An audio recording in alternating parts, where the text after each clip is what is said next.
रतन टाटा की 10,000 करोड़ की वसीयत डॉग टीटो से लेकर स्टाफ तक को कर दिया मालामाल। रतन टाटा की वसीयत को लेकर एक जानकारी सामने आ रही है। रतन टाटा ने अपनी वसीयत में पालतू डॉग से लेकर अपने स्टाफ तक के लोगों को अपनी संपत्ति दान की है। दिवंगत बिजनेसमैन रतन टाटा को गुजरे करीबन 1 माह होने वाले हैं। अब उनकी वसीयत से जुड़ी एक खबर सामने आ रही है, जिसमें उन्होंने अपनी वसीयत अपने पालतू डॉग, स्टाफ, परिवार के सदस्यों और अन्य लोगों को दान कर दिया है। भारत में ऐसी खबरें काफी दुर्लभ है, जबकि ये पश्चिमी देशों में आम बात है। बता दें कि रतन टाटा की कुल संपत्ति का अनुमान 10,000 करोड़ रुपए से अधिक लगाया जा रहा है। रतन टाटा ने अपनी संपत्ति अपने फाउंडेशन, भाई जिमी टाटा, सौतेली बहनें शिरीन और डीना जीजी भाई, घरेलू कर्मचारियों और अन्य लोगों को भी दान कर दिया है। डॉग टीटो की देखभाल के लिए चुना।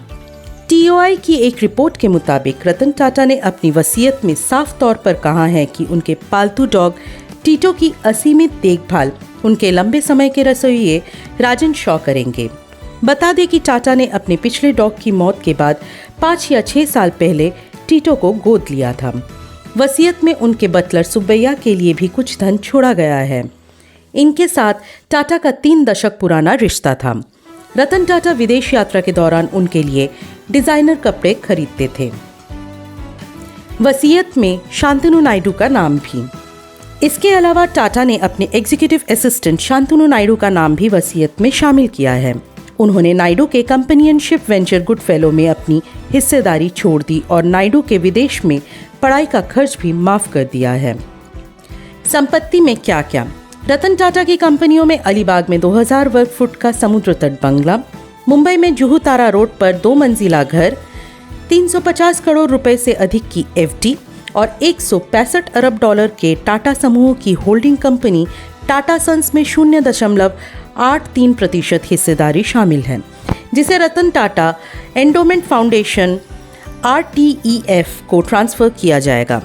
टाटा समूह की चैरिटेबल ट्रस्टों को शेयर देने की परंपरा को ध्यान में रखते हुए उनकी हिस्सेदारी Ratan Tata endowment foundation RTEF को ट्रांसफर की जाएगी। सूत्रों की माने तो टाटा सन्स के प्रमुख N चंद्रशेखरन RTEF की अध्यक्षता कर सकते हैं। हेलकाई हाउस में रहते थे टाटा। कोलाबा में हेलकाई हाउस का स्वामित्व इवाट इन्वेस्टमेंट्स के पास है। यही रतन टाटा अपने निधन तक रहते थे।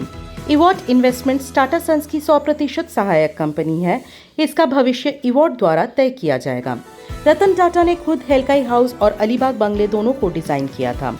हालांकि अलीबाग संपत्ति का भाग्य अभी भी काल के गर्भ में है। वही जुहू स्थित यह घर, जो समुद्र तट के सामने है और 1/4 एकड़ के भूखंड पर स्थित है, रतन टाटा और उनके परिवार, भाई जिमी, सौतेले भाई नोएल टाटा और सौतेली मां सिमोन टाटा को अपने पिता नवल टाटा की मृत्यु के बाद विरासत में मिला था।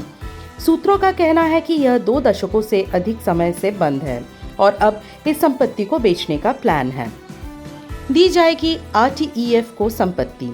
टाटा सन्स के शेयर के अलावा टाटा मोटर्स सहित टाटा समूह की अन्य कंपनियों में रतन टाटा की हिस्सेदारी भी RTEF को ट्रांसफर की जाएगी।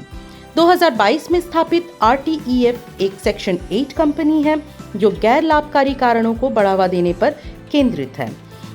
इसने 2023 के IPO से ठीक पहले टाटा मोटर्स से 147 करोड़ रुपए में टाटा टेक्नोलॉजीज के शेयर खरीदकर अपना पहला इक्विटी निवेश किया और इसके बाद टाटा डिजिटल में मामूली हिस्सेदारी हासिल की, जो टाटा न्यू ऐप का संचालन करती है।